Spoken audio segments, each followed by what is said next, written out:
तो आइए हम लोग जानेंगे। पहले अब मैं आपको बता दूं कि ट्रिग्नोमेट्री क्या होती है। तो ट्रिग्नोमेट्री जो है वो 3 वर्ड से मिलकर बनी है। यहाँ ट्राई का मतलब होता है हमारा 3,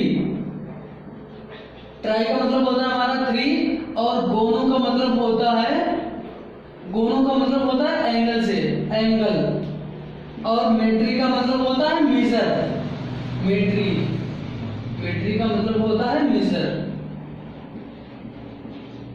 3 एंगल मेजर यानी कि 3 एंगल, जिस किसी भी ज्यामिति में अगर 3 एंगल हो तो हम लोग उसको क्या बोलते हैं, ट्रायंगल, यानी कि ट्रायंगल को मेजर करना ट्रिग्नोमेट्री कहलाता है। तो आइए अब हम लोग जानेंगे कि इसके फंक्शंस क्या होते हैं और कहां से आए। अब हम लोग जानेंगे कि हमारे साइन थीटा कहां से आए, cos थीटा, tan थीटा, ये कहां से आए। तो देखिए स्टूडेंट, ट्रिग्नोमेट्री की रिसर्च बहुत पहले से ही हो चुकी थी, लेकिन इसके बारे में जो है आर्यभट्ट ने सबसे पहले विस्तार से इसको डिस्क्राइब किया था।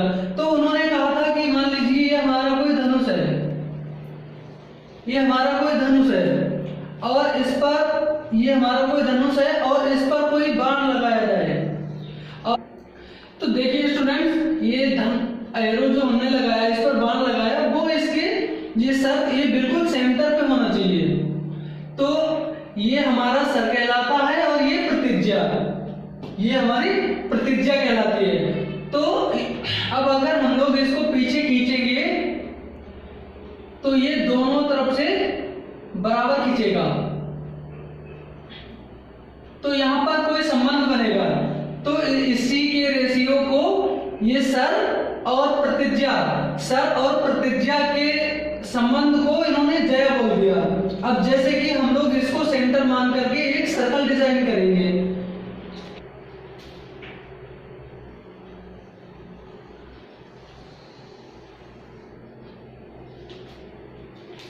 अब जैसे कि ये हमारा कोई सर्कल है, और ये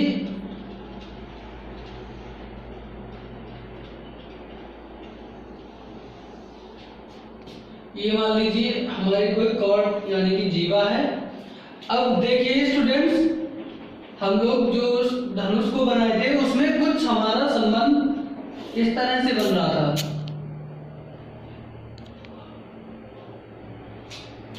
ये हमारा सर और ये प्रतिज्ञा थी। तो जब हम उसको पीछे खींच रहे थे तो इनमें संबंध हमारा कुछ इस टाइप से बन रहा था।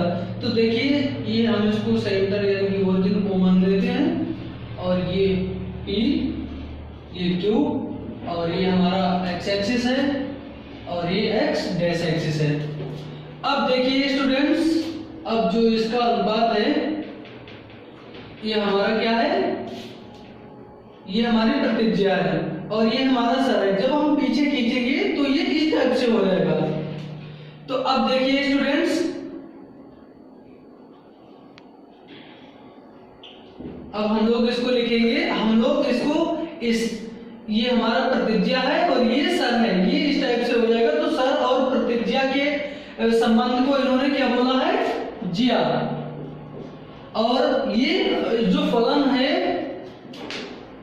ये हमारा ज्या फलन, जिसको ज्या को हम लोग कह देते हैं साइन, और फलन को यानी कि फंक्शन, और जिसको फंक्शन को बाद में हम लोग थीटा से रिप्रेजेंट कर देते हैं। तो देखिए स्टूडेंट्स, अब यहाँ पर हमारा मान लीजिए कोई एंगल थीटा है। तो अब हम लोग देखो, साइन थीटा हमारा आ गया। अब देखिए हम लोग इसमें संबंध क्या होता है। देखिए स्टूडेंट्स, साइन थीटा सर और अपन प्रतिज्ञा। तो सर हमारा क्या है, PQ, और प्रतिज्ञा है हमारी x डैश, और हम यहाँ पर कोई पॉइंट R मान लेते हैं। अब अगर हम इन दोनों को आधा कर दें तो ये हो जाएगा हमारा sine theta equal to PQ/2 और x डैश/2। अगर स्टूडेंट्स हम इसको आधा कर दें तो ये हमारा क्या हो जाएगा, PR, PQ का आधा PR हो जाएगा, क्योंकि ये सेंटर पे है। तो देखिए स्टूडेंट्स, ये क्या हो जाएगा हमारा P और R, और x डैश को आधा कर दें अगर हम लोग तो हमें OX प्राप्त होगा।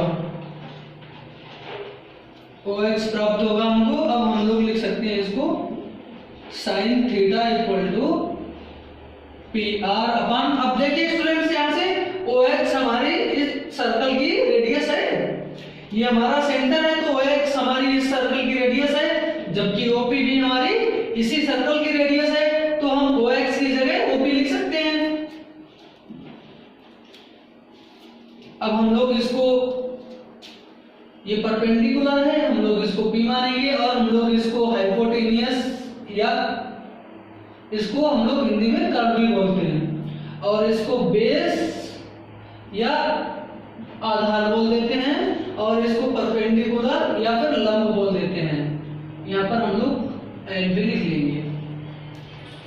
तो देखिए स्टूडेंट्स, अब ये PR हमारा क्या है, ये हमारा या तो हम लोग इसको परपेंडिकुलर बोलेंगे या फिर लंब बोलेंगे। चलो अगर हम लोग यहाँ लंब बोलते हैं तो ये हमारा L हो जाएगा, और क्या होता है इसके जगह पर हमने इस चीज को मान लिया है, तो इसके जगह में ये था पहले, अब ये हो जाएगा OP। अब देखिए OP हमारा क्या है, कर्ण। ये हम लोग इसको या तो हाइपोटेनियस लिखेंगे या फिर कर्व लिखेंगे, मैं दोनों तरह से बता रहा हूं आपको। तो sin थीटा हो जाएगा हमारा लंब बटे कर्ण, और या फिर हम लोग इसको परपेंडिकुलर अपॉन हाइपोटेनियस भी लिख सकते हैं। अब देखिए स्टूडेंट्स, अगर हमारा sin थीटा यहाँ पर है तो इसका करेस्पॉन्डिंग यहाँ पर होगा। अब देखिए स्टूडेंट्स, करेस्पॉन्डिंग से हम लोग CO लेते हैं, और sin से, क्योंकि ये sin का करेस्पॉन्डिंग यहाँ पर होगा, और sin से हम लोग S लेते हैं, तब हमारा cos बनता है, और फंक्शन के लिए यानी कि थीटा लेंगे हम लोग।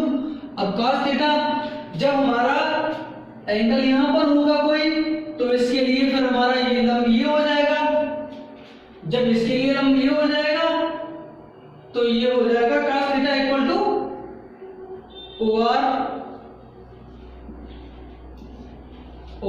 Upon OP।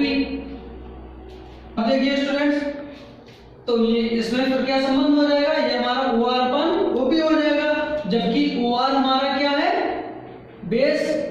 हिंदी में हम लोग इसको आधार बोलते हैं, तो हम लोग इसको लिख सकते हैं बेस अपॉन हाइपोटेनियस या फिर। तो देखिए स्टूडेंट्स, अब OR हमारा क्या है, बेस यानी कि आधार, और OP हमारा क्या है, हाइपोटेनियस। तो ये हमारा इसमें रिलेशन क्या हो जाएगा, बेस अपॉन हाइपोटेनियस, या हम लोग इसको आधार बटे कर्व लिखेंगे। अब देखिए स्टूडेंट्स, अगर हम ज्या और इसको हम लोग बोलते हैं कोज्या, ज्या और कोज्या का रेशियो निकालें, यानी कि sin थीटा और upon cos theta, sin theta upon cos theta, तो हमको प्राप्त होगा tan थीटा, क्योंकि हमारा इसमें रिलेशन है और इसमें रिलेशन है, जबकि इसमें और इसमें कोई रिलेशन नहीं है, तो हम लोग इसको ज्या बटे कोज्या यानी कि sin theta upon cos theta equal to हमारा tan थीटा होगा। तो हम इसको ऐसे भी निकाल सकते हैं, sin थीटा हमारा क्या है, लंब बटे कर्ण, और हमारा cos थीटा क्या है, आधार बटे कर्ण। तो कर्ण से कर्ण कैंसिल हो जाएगा, क्या आ जाएगा हमारा लंब बटे आधार। और देखिए स्टूडेंट्स, इसको हम लोग परपेंडिकुलर बोलते हैं और आधार को हम लोग बेस बोलते हैं। तो ये इसको चाहे हम लोग P अपॉन B या L अपॉन A लिख सकते हैं। यही हमारा रिलेशन होता है sin थीटा, cos थीटा और tan थीटा में। अब हम बात करेंगे इनके रेसिप्रोकल की। जैसे कि sin थीटा का रेसिप्रोकल क्या होता है, sin थीटा का रेसिप्रोकल होता है 1 अपॉन cosec थीटा।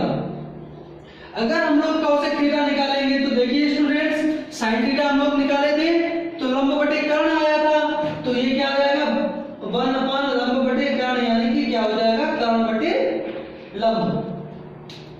अब देखिए स्टूडेंट्स, यहां से cos थीटा